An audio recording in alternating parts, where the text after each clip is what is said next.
अभी हाल ही के दिनों में आप लोग ने सुना होगा कि ब्रिक्स की जो 15वीं समिट जोहानिसबर्ग में अभी संपन्न हुई।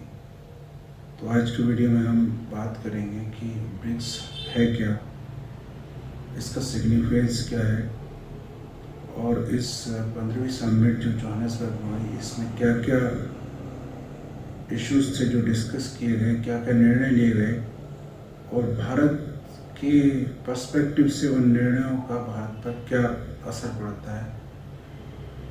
ये सारी बातें हम आज इस वीडियो में डिस्कस करने जा रहे हैं। तो हिस्ट्री अगर हम देखें ब्रिक्स की, तो ब्रिक्स जो है वो सबसे पहले जो ब्रिक्स की जो टर्म जो थी वो सबसे पहले कॉइन की गई थी 2001 में, जहाँ पर कि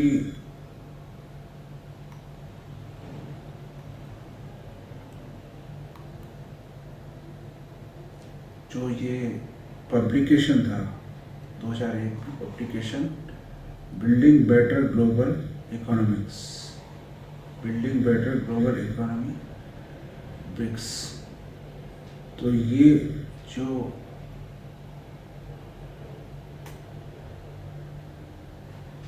पब्लिकेशन था इसमें जिम ओ'नील जो थे, उन्होंने जो कि गोल्डमैन सैक्स एसेट्स मैनेजमेंट के चेयरमैन थे, उन्होंने इस टर्म्स को पहली बार इंट्रोड्यूस किया था। फिर बाद में जो रूपा पुरुषोत्तमन जो रिसर्च असिस्टेंट थे, उन्होंने इस at the original report they actually he coined this term BRICS. तो ब्रिक्स को ऐसा माना गया कि ये जो है वो फास्टेस्ट ग्रोइंग इकोनॉमी है, चार, इंडिया, ब्राज़ील, साउथ अफ्रीका और चाइना, जो कि कलेक्टिवली 2050 तक वर्ल्ड की इकोनॉमी को डोमिनेट करेंगी। तो यही एक्चुअली ब्रिक्स को माना गया कि यह जो कंट्रीज़ हैं यह वर्ल्ड को डोमिनेट करेंगी 2050 तक वर्ल्ड की इकोनॉमी को। शुरुआत में यह चार देशों का ही ग्रुप था, लेकिन बाद में फिर इसमें साउथ अफ्रीका को जोड़ लिया गया। तो यह ब्रिक्स, जो कि ब्रिक्स में यहाँ पर आप देखेंगे तो ब्रिक्स में यह प्लूरलिटी को बताता है। ब्रिक्स जो है वर्ड, जैसे अगर आप देखेंगे BRICK और स्मॉल एस, इसका मतलब है कि इसमें बहुत सारी कंट्री हैं, तो जो स्मॉल एस है वो प्लूरलिटी को बताता है। लेकिन जब साउथ अफ्रीका जोड़ लिया गया तो यह ब्रिक्स हो गया, मतलब BRICK और कैपिटल एस हो गया। इसका सिग्निफिकेंस इस ग्रुप का ये है कि यह जो, अगर हम सिग्निफिकेंस देखेंगे तो आप देखेंगे कि यहाँ पर जो है ये इमर्जिंग इकोनॉमीज़ हैं और 41% ऑफ द वर्ल्ड पॉपुलेशन यहाँ पर रहती है। 24% जो GDP इन देशों में, वर्ल्ड की जो GDP है वो 24% GDP इन्हीं देशों में प्रोड्यूस होती है और 60% जो शेयर है इन कंट्रीज़ का वर्ल्ड ट्रेड में। इसीलिए ये ऐसा प्रेडिक्शन किया गया था कि जो कंट्री है, ये कंट्री 2050 तक वर्ल्ड की इकोनॉमी को डोमिनेट करेंगे। हालांकि ये ब्रिक्स उतना सफल नहीं हो पाया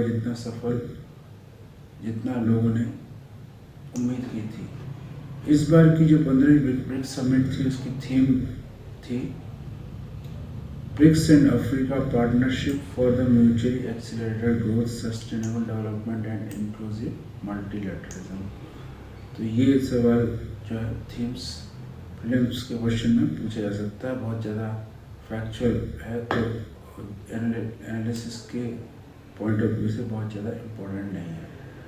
मेन चीज़ इम्पोर्टेंट है कि जो ब्रिक्स है वह चार इमर्जिंग इकोनॉमी और जो फास्टेस्ट ग्रोइंग इकोनॉमी इसमें थी। बाद में साउथ अफ्रीका को जोड़ा गया, इसलिए ऐसा लोगों ने अनुमान लगाया कि यह जो ग्रुप है 2050 तक वर्ल्ड की इकोनॉमी को डोमिनेट करेगा। अभी जो 15वीं समिट में जो जोहान्सबर्ग में जो मेन एजेंडा थे, ये बहुत इम्पोर्टेंट है। तो जो मेन एजेंडा था वो था ब्रिक्स के एक्सपेंशन का। तो हमें यहाँ पर ये बात देखनी होगी कि ब्रिक्स का एक्सपेंशन के लिए इस बार लगभग 40 कंट्रीज़ ने अपनी सहमति दी और अपना इंटरेस्ट जताया कि वह ब्रिक्स में शामिल होना चाहते हैं। तो ऐसा क्यों हुआ कि इतने सारे देश जो ब्रिक्स में शामिल होने के लिए आतुर हैं? इसका एक सबसे बड़ा रीज़न ये बताया जाता है क्योंकि जो भी इंटरनेशनल गवर्नेंस की जो फोरम है, जैसे यूनाइटेड नेशन सिक्योरिटी काउंसिल या वर्ल्ड ट्रेड ऑर्गेनाइजेशन हो गया या IMF हो गया, तो ये सारे जो इंस्टीट्यूशन है ये बहुत ही रिप्रेजेंटेटिव नहीं है, जो वर्तमान की जो रियलिटी है उसको रिप्रेजेंट नहीं करते, बल्कि इनके स्ट्रक्चर में सेकेंड वर्ल्ड वॉर के बाद बहुत ज़्यादा बदलाव नहीं आया। तो ये एक फ्रस्ट्रेशन है जो डेवलपिंग कंट्रीज, जो साउथ की कंट्री हैं, उनके बीच में कि जो अमेरिकन और वेस्टर्न यूरोपियन कंट्रीज के द्वारा जो लेड जो फोरम है वह बहुत ही अनरिप्रेजेंटेटिव है और वर्तमान रियलिटी को वो रिफ्लेक्ट नहीं करते। इसीलिए इतनी सारी कंट्रीज जो हैं वह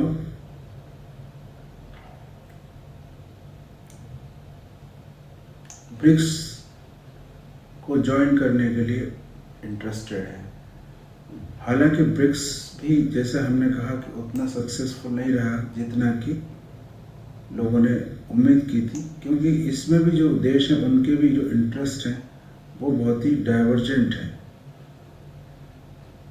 लेकिन जो यूनाइटेड नेशन और अदर इंस्टीट्यूशन जो हैं, इंटरनेशनल ऑर्गेनाइजेशन जो कि अमेरिकन और वेस्टर्न कंट्रीज़ का जिनमें दबदबा है, उनके फेलियर ने जो है वो ब्रिक्स को एक लीज ऑफ लाइफ दी है, जिसके कारण इतने सारे लोग ब्रिक्स को ज्वाइन करने के लिए तत्पर है। तो ब्रिक्स जो है वह ज़्यादा रिप्रेजेंटेटिव है UN की तुलना में, G7 की तुलना में और G20 की तुलना में, जो कि अधिकतर ये ग्रुप है जो वो वेस्ट के द्वारा डोमिनेटेड ग्रुप्स हैं। और इन जो डेवलपिंग कंट्रीज हैं इनको ये भी विश्वास है कि नियर फ्यूचर में कोई भी रिफॉर्म्स इन ऑर्गेनाइजेशन में जो कि अमेरिकन लेड है वो उनमें कोई संभावना नहीं दिखती, इसलिए ये देश ब्रिक्स को ज्वाइन करने के लिए इंटरेस्टेड है। दूसरा कारण यह भी है कि जो अभी मल्टीपोलैरिटी के टाइम में, जहाँ पर कोई एक सुपर पावर इंटरनेशनल अरीना में दिख नहीं रहा है, वहाँ पर कई रीजनल पावर जो कि इमर्ज हुए हैं। तो हर कंट्री अपना एक ऑप्शन ढूंढ रही है कि वो किसके साथ अलाइन होना चाहती है। इसीलिए ये देश जो है वो ब्रिक्स में ज्वाइन करने के लिए इंटरेस्टेड है। यहाँ पर ये बात भी ध्यान रखनी होगी कि ऐसा नहीं है कि ये देश ऐसा मानते हैं कि ब्रिक्स और शंघाई कोऑपरेशन जैसे जो ग्रुप हैं वह भी पूरी तरह से डेमोक्रेटिक और रिप्रेजेंटेटिव होने जा रहे हैं। लेकिन इन देशों का ऐसा मानना है कि एक कोई ऑर्गेनाइजेशन जैसे यूनाइटेड नेशन, जो कि अनरिप्रेजेंटेटिव और अनडेमोक्रेटिक है, इसकी तुलना में बहुत सारे ऑर्गेनाइजेशन जो अनरिप्रेजेंटेटिव और अनडेमोक्रेटिक हों, उनका होना ज़्यादा अच्छा है इसके कि कोई एक ऑर्गेनाइजेशन हो जो कि अनडेमोक्रेटिक और अनरिप्रेजेंटेटिव हो, उसकी तुलना में ढेर सारे अनडेमोक्रेटिक और अनरिप्रेजेंटेटिव ऑर्गेनाइजेशन ज़्यादा अच्छे हैं। इसीलिए ये लोग इस बात को मानते हैं कि ऐसा नहीं है कि ब्रिक्स और शंघाई कोऑपरेशन, ये जितने भी जो दूसरे फोरम हैं वह पूरी तरह से डेमोक्रेटिक और रिप्रेजेंटेटिव होंगे, ऐसा कोई ज़रूरी नहीं। इसीलिए इतने सारे देशों ने ब्रिक्स में ज्वाइन होने के लिए इंटरेस्ट दिखाया। इस समिट में 67 कंट्रीज़ को इनवाइट किया गया था जो कि फ्रेंड ऑफ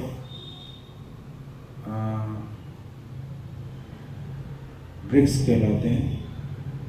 इन कंट्रीज़ में बहुत सारी countries Africa, Latin America, Caribbean island और एशिया की कंट्रीज़ थी। फ्रांस भी इस समिट को ज्वाइन करना चाहता था और जो वहाँ के राष्ट्रपति मैक्रोन, उन्होंने भी इच्छा जताई थी कि वह इस समिट को ज्वाइन करना चाहते हैं, लेकिन रशिया के विरोध के कारण वह इस समिट को ज्वाइन नहीं कर पाए, क्योंकि रशिया का ऐसा मानना है कि फ्रांस यूक्रेन को उसके खिलाफ सपोर्ट कर रहा है, इसीलिए मैक्रोन इस मीटिंग को अटेंड नहीं कर पाए। अब इस एक्सपेंशन की बात करें तो एक्सपेंशन को लेके ये सारी कंट्रीज डिवाइडेड हैं, क्योंकि चाइना और रशिया चाहते थे कि एक्सपेंशन ब्रिक्स का हो। क्योंकि चाइना इसलिए चाहता है क्योंकि चाइना ब्रिक्स को एक जो ग्रुप्स अमेरिकन लैंड हैं और वेस्टर्न यूरोपियन कंट्रीज़ के द्वारा जो लैंड हैं, उन ग्रुप्स को के विरोध में ब्रिक्स को खड़ा करना चाहता है। इसलिए चाइना चाहता था कि ब्रिक्स का एक्सपेंशन हो। रशिया ब्रिक्स का एक्सपेंशन इसलिए चाहता है क्योंकि रशिया अभी सैंक्शन के कारण और यूक्रेन वॉर के कारण जो उस पर सैंक्शन लगा दिए गए, उसके कारण वह आइसोलेट हो गया। इसलिए वह चाहता है कि ब्रिक्स का एक्सपेंशन हो। हालांकि पुतिन इस समिट को अटेंड नहीं कर पाए क्योंकि उनके खिलाफ इंटरनेशनल क्रिमिनल कोर्ट ने एक वारंट जारी कर रखा है, इसलिए वो इस समिट को अटेंड नहीं कर पाए। जहाँ तक ब्राज़ील और इंडिया का सवाल है, ये दोनों कंट्रीज इसका एक्सपेंशन नहीं चाहते, क्योंकि इन देशों के अमेरिका और वेस्टर्न यूरोपियन कंट्रीज़ के साथ भी अच्छे संबंध हैं और वो नहीं चाहते कि वो ब्रिक्स को एक ऐसे ब्लॉक की तरह खड़ा करे जो कि अमेरिका और वेस्टर्न के कंट्रीज़, यूरोपियन कंट्रीज़ के इंटरेस्ट के खिलाफ हो। लेकिन भारत ने इस एक्सपेंशन को हरी झंडी दे दी, क्योंकि वह नहीं चाहता था कि उससे डेवलपिंग कंट्रीज इस तरह से देखें कि वह इस एक्सपेंशन का विरोध कर रहा है। इसलिए एक्सपेंशन इसका ब्रिक्स का हो गया। इसमें 6 नए देशों को शामिल कर लिया गया है। तो ये 6 नए देश हैं: सऊदी अरेबिया, ईरान,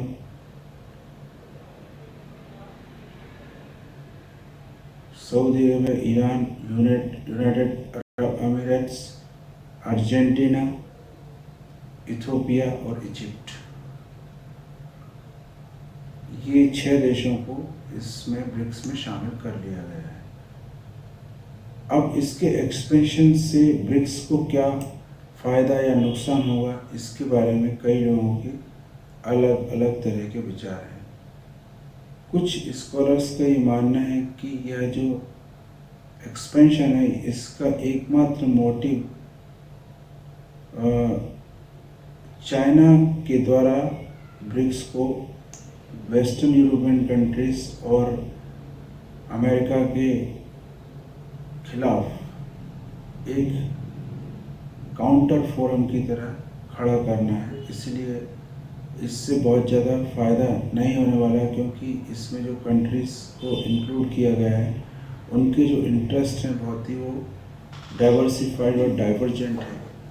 तो ये ब्लॉक कभी बहुत ज़्यादा कोहेरेंट तरीके से काम नहीं कर पाएगा। पहले ही भारत, रशिया और चाइना के जो इंटरेस्ट थे वो काफ़ी डाइवर्जेंट थे, इसीलिए इतना कोहेरेंट बनना पहले भी मुश्किल था। लेकिन अब जो एक हेट्रोजेनस टाइप का जो एक्सपेंशन है इसका, इसी कारण ये जो ब्लॉक है, ब्रिक्स है, यह एक कोहेरेंट ग्रुप की तरह काम करना इसका मुश्किल होगा। जैसे उदाहरण के लिए अगर हम बात करें सऊदी अरेबिया और ईरान की, तो ये दोनों देश अभी कुछ दिन पहले ही एक दूसरे के दुश्मन देश हुआ करते थे। हाल ही में जो चाइना के प्रयासों से इन दोनों ने अपने संबंध सुधारने की कोशिश की है। तो इसमें इन दोनों देशों के बीच में कोहेरेंस लाना बहुत मुश्किल होगा। तो पहली चीज़ तो जैसे अगर हम सऊदी अरेबिया की बात करें, तो सऊदी अरेबिया एक तरफ ब्रिक्स का मेंबर बन गया है, लेकिन दूसरी तरफ सऊदी अरब अमेरिकन सिक्योरिटी अम्ब्रेला के अंदर भी आता है, और अभी भी सऊदी अरब अमेरिका से सबसे ज़्यादा वेपनरी खरीदेगा। तो इन दोनों के इंटरेस्ट को कैसे मैच कर पाएंगे, यह देखने की बात है। इसी तरह ईरान की एंट्री बहुत ही कंट्रोवर्शियल है। इससे ब्रिक्स का जो वेस्टर्न यूरोपियन कंट्रीज और अमेरिका से ब्रिक्स ग्रुप का झगड़ा काफ़ी संभव है। इसलिए ईरान की जो एंट्री है इस ग्रुप में वह भी काफ़ी कंट्रोवर्शियल है। हालांकि ईरान और चीन के संबंध पिछले दिनों में काफ़ी प्रगाढ़ हो गए हैं, क्योंकि चीन ने ईरान का जो ऑयल है वो काफ़ी डिस्काउंटेड प्राइस में ख़रीदा है, क्योंकि चीन अमेरिका के द्वारा इम्पोज किए सैंक्शन को नहीं मानता। इसीलिए चीन और ईरान की नज़दीकियाँ काफ़ी बढ़ गई हैं। तो कई स्कॉलर्स का ये कहना है कि इतने डाइवर्ज इंटरेस्ट होने के कारण इन कंट्रीज़ के इंक्लूजन से ब्रिक्स जो है वो एक कोहेरेंट ग्रुप की तरह काम करना बहुत मुश्किल होगा। दूसरी चीज़, जहाँ अगर हम इकोनॉमिक एडवांटेज की बात करें, तो अभी फिलहाल चाइना की इकोनॉमी में काफ़ी कुछ स्लो डाउन देखने को मिल रहा है, और दूसरी ओर रशिया जो है, रशिया भी चूँकि इकोनॉमिक सैंक्शन से जूझ रहा है, इसलिए बहुत ज़्यादा इस एक्सपेंशन से इकोनॉमी को बल मिलेगा, या भी अभी सस्पेक्टेड ही है। तो इसीलिए एक्सपेंशन को बहुत सारे लोग बहुत ज़्यादा बेनिफिशियल नहीं मान रहे हैं। जो दूसरा एजेंडा था इसमें वो था कि डी-डॉलराइजेशन का। तो डी-डॉलराइजेशन का मतलब ये है कि अभी हाल के दिनों में डॉलर काफ़ी एप्रिशिएट हुआ है, जिसके कारण जो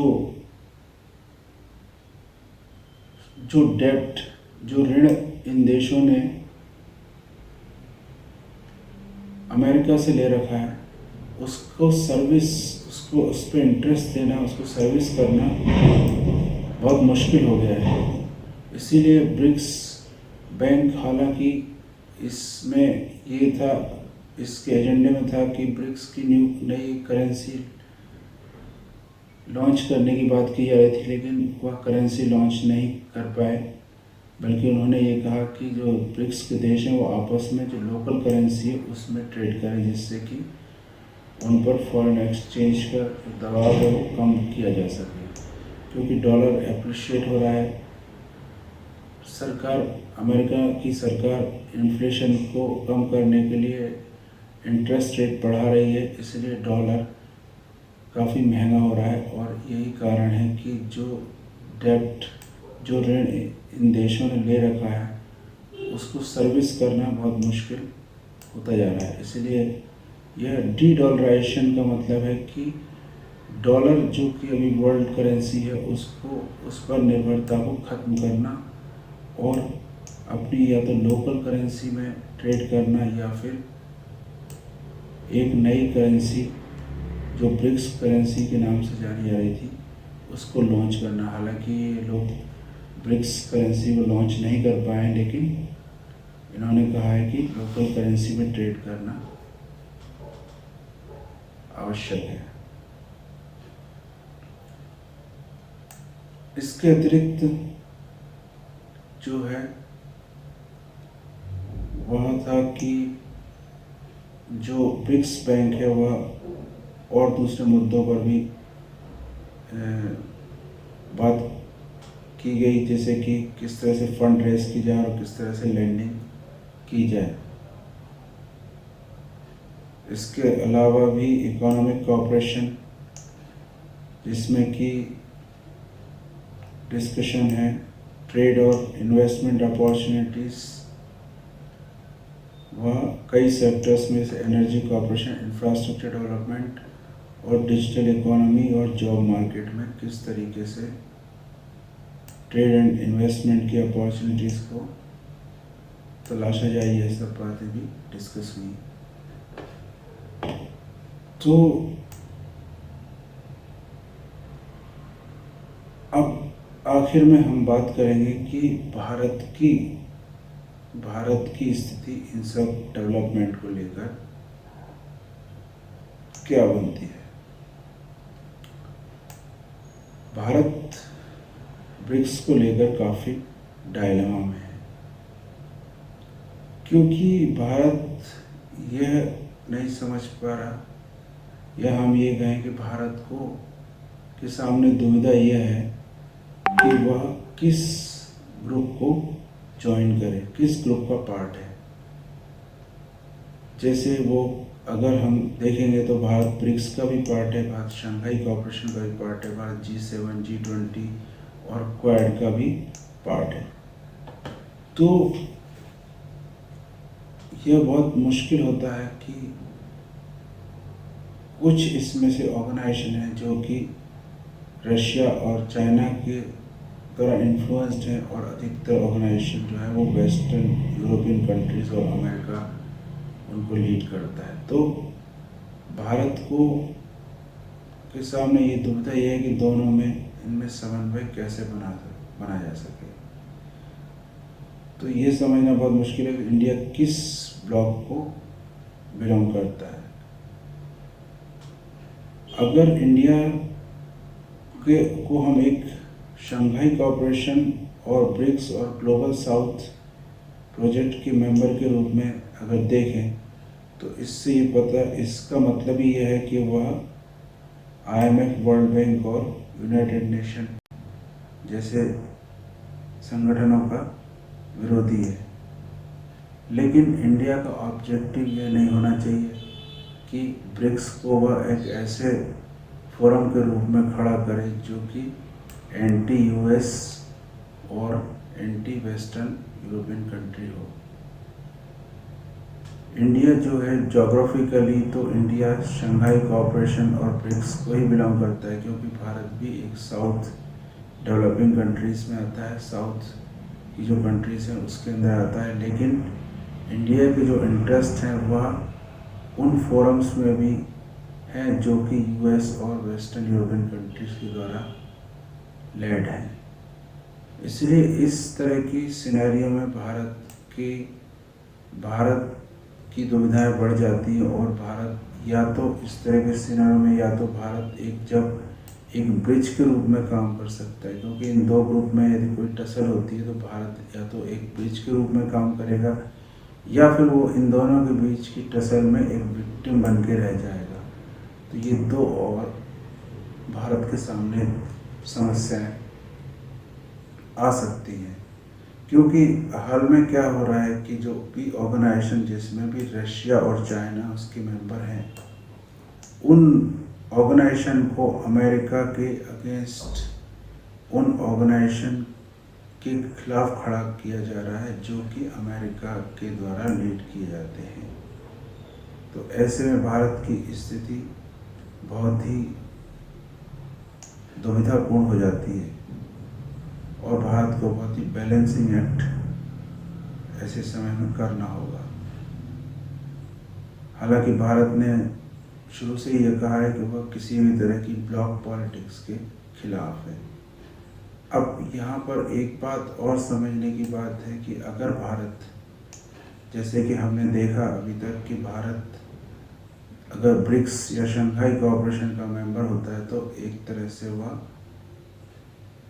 जो अभी का वर्ल्ड ऑर्डर है जो कि यूएस के द्वारा लेड है, उसको वीक करने की बात आती है। क्योंकि अगर हम भारत ब्रिक्स और शंघाई कोऑपरेशन को मजबूत करता है तो वह एक तरह से यूएस के द्वारा जो अभी वर्ल्ड ऑर्डर है उससे कमज़ोर करेगा और चाइना के द्वारा जो वर्ल्ड ऑर्डर जो बनाया जा रहा है उसको मजबूत करेगा। तो भारत को यह देखना होगा कि अगर वो यूएस के द्वारा जो लेड है जो वर्ल्ड ऑर्डर उसको अगर कमज़ोर करता है तो वह चाइना को बढ़ावा देगा। तो हालांकि इंडिया को मल्टीपोलैरिटी की तरफ काम करना चाहिए और डी डॉलराइजेशन पर भी ध्यान देना चाहिए, क्योंकि डॉलर पर निर्भरता बहुत ज़्यादा नहीं होना चाहिए। लेकिन उसके साथ ही साथ यह भी ध्यान में रखना होगा कि ऐसा तो नहीं कि वह इन यूएस डी डॉलराइजेशन करके और उन फोरम्स को और उन ग्रुप्स को जो कि अमेरिका के द्वारा लेड हैं उनको कमज़ोर करके कहीं ऐसा तो नहीं कि वह चाइना को बढ़ावा दे रहा है। क्योंकि ये सोचना बहुत बेवकूफ़ी होगी कि अगर हम डॉलर पर निर्भरता कम करते हैं या डी डॉलराइजेशन की तरफ जाते हैं तो उससे रुपये मजबूत होगा। ऐसा सोचना एक बेवकूफ़ी होगा, क्योंकि चाइना, जैसा कि इस मीटिंग में हुआ, चाइना जो है ब्रिक्स को में अपना प्रभाव काफ़ी बढ़ा लेगा और इंडिया जिसके पास एक लिमिटेड रिसोर्स है वह चाइना के को मैच करते ही रह जाएगा। इसलिए इंडिया के पास काफ़ी टफ चॉइस है और भारत को यही देखना होगा कि अगर वह यूएस के द्वारा लेड वर्ल्ड ऑर्डर को वीक करता है तो वह चाइना के द्वारा जो वर्ल्ड ऑर्डर बनाया जा रहा है उसको मजबूत करेगा। इसलिए इसे भारत को काफ़ी बैलेंस होकर चलना होगा। So what India should do, Bharat के पास क्या ऑप्शन है अभी? भारत को एक तो रिप्रेजेंटेटिव जो ग्लोबल गवर्नेंस है उसको प्रमोट करने की ज़रूरत है कि जो ग्लोबल गवर्नेंस हो, जैसे यूनाइटेड नेशन, वो रिप्रेजेंटेटिव हो। लेकिन इससे यह भी ध्यान रखें कि अपने जो इंटरेस्ट हैं उनको उनको नुकसान न पहुंचाए। तो भारत को एक तो चाइना के इन्फ्लुएंस को खासकर उन प्लेटफॉर्म पर जो कि वेस्टर्न कंट्रीज या यूएस के द्वारा लेड नहीं है, उसमें भारत को चाइना के इन्फ्लुएंस को मॉडरेट करना होगा। लेकिन साथ ही साथ भारत ऐसा न करे कि दूसरी जो डेवलपिंग कंट्रीज हैं वह यह समझें कि भारत जो है वह हर उस अच्छे इनिशिएटिव का विरोध कर रहा है जो कि चाइना ने चालू किया है। और यही कारण है कि भारत ने को ब्रिक्स का एक्सपेंशन कि भारत पक्ष में ना होते हुए भी उसने एक्सपेंशन को स्वीकार किया, क्योंकि भारत नहीं चाहता था कि दूसरे देशों को ये मैसेज जाए कि भारत किसी अच्छे काम में रोड़ा अटकाने की कोशिश कर रहा है। सो इंडिया को अपना इन्फ्लुएंस भी इंक्रीज करना पड़ेगा, साथ ही साथ चाइना के इन्फ्लुएंस को भी मॉडरेट करना होगा।